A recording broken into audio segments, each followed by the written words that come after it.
मर्यादा पुरुषोत्तम भगवान श्रीराम को सनातन संस्कृति का आधार माना जाता है। भगवान श्री राम विष्णु जी के अवतार है। रामचरितमानस के अनुसार भगवान श्री राम के शासनकाल को राम राज्य कहा जाता है। भगवान श्री राम ने अपने जीवन काल में हमेशा एक न्यायप्रिय और प्रजाप्रिय राजा की तरह शासन किया। भगवान श्री राम ने हमेशा रघुकुल रीति सदा चली आई प्राण जाई पर वचन न जाई के आधार पर अपना कर्तव्य निभाया। इसी कारण अपने पिता राजा दशरथ के कहने पर राजधर्म और वचन के पालन के लिए भगवान श्री राम 14 वर्षों के वनवास पर भी गए। अपने जीवन काल में भगवान श्री राम ने अपने वचन और धर्म को हमेशा अपने स्वार्थ से ऊपर रखा।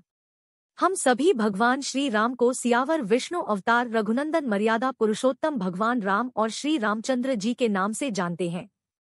भगवान श्री राम के इन सभी नामों के पीछे कोई न कोई पौराणिक कथा अवश्य जुड़ी हुई है। आज इस लेख से हम जानेंगे कि भगवान श्री राम को रामचंद्र जी कहने के पीछे की कथा क्या है।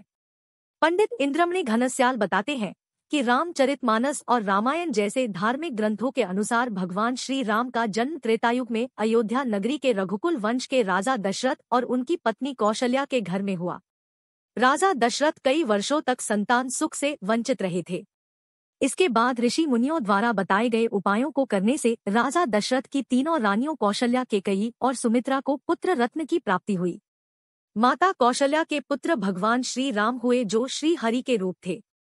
रानी केकयी भरत की माता बनी और माता सुमित्रा ने शेषनाग अवतार लक्ष्मण जी और शत्रुघ्न को जन्म दिया। 4 पुत्रों की प्राप्ति से राजा दशरथ बहुत प्रसन्न हुए और उन्होंने पूरे अयोध्या नगरी में उत्सव मनाया और सभी अयोध्या वासियों को भी इस उत्सव का सहभागी बनाया। भगवान विष्णु के धरती पर श्री राम रूप में जन्म लेने के कारण स्वर्ग लोक के देवता बहुत प्रसन्न थे।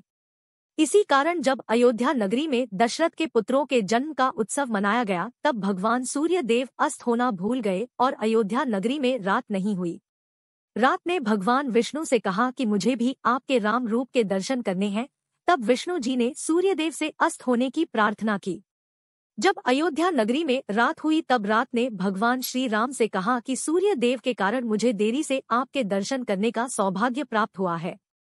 भगवान श्री राम ने इस देरी के फलस्वरूप रात को वरदान दिया कि इस जन्म में उनका रंग रात के रंग की तरह ही रहेगा। इसके बाद चंद्रदेव ने भी भगवान श्री राम से कहा कि सूर्यदेव के कारण मुझे भी आपके दर्शन पाने में देरी हो गई। भगवान श्री राम ने चंद्रदेव को भी यह वरदान दिया कि चंद्रदेव का नाम भगवान राम के नाम के साथ हमेशा जुड़ा रहेगा। इसी कारण आज भी संसार में भगवान श्री राम को रामचंद्र जी के नाम से जाना जाता है।